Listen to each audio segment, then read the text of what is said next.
আজ আমি শেখাবো শেপ দিয়ে কি করে ড্রয়িং করতে হয়। শেপ হচ্ছে সব থেকে গুরুত্বপূর্ণ জিনিস।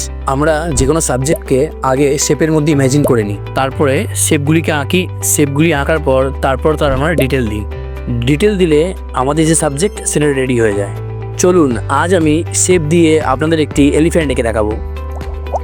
প্রথমে এঁকে নেব একটি সার্কেল, তারপর এঁকে নেব ওভাল, এবং মনে রাখবেন এটি পারফেক্ট না হলেও চলবে যদি ছোটরা আঁকে তো। এরপর এঁকে নেব হাতের একটি সুর, এবং মনে রাখবেন স্টেপ বাই স্টেপ আপনাকে এগুলো ফলো করতে হবে। এই আঁকাটি একদম ছোটদের জন্য আঁকা, তাদের জন্য কোনো পারফেক্টনেসের দরকার নেই। আপনারা সোজাসুজি যা দেখতে পাচ্ছেন সেইভাবেই আঁকা শুরু করে দেবেন।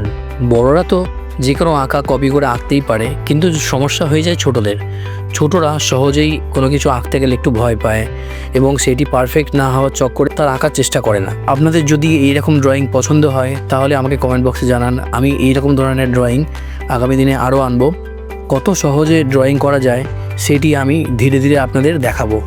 তো আমাকে সাপোর্ট করুন, সাবস্ক্রাইব করুন, আর কমেন্টে আপনারা অবশ্যই জানাবেন এরপরে আপনারা কী ড্রয়িং দিতে চান। এইরকম মার্কার পেন দিয়ে আঁকতে খুবই মজা লাগে।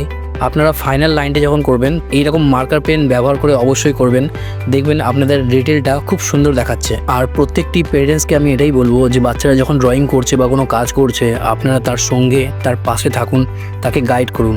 কেন তার ওপর ছেড়ে দেওয়ার পর সে নিজের মতো করে করতে থাকে এবং সে নিয়মগুলি ধীরে ধীরে ভুলে যায়। তো আপনারা তাদেরকে নিয়মগুলি মনে করাতে থাকুন, এবং আপনারা তার ড্রয়িং স্যারের সঙ্গে কথা বলুন যে স্যার আমাকে এইটা কিভাবে করাতে হবে।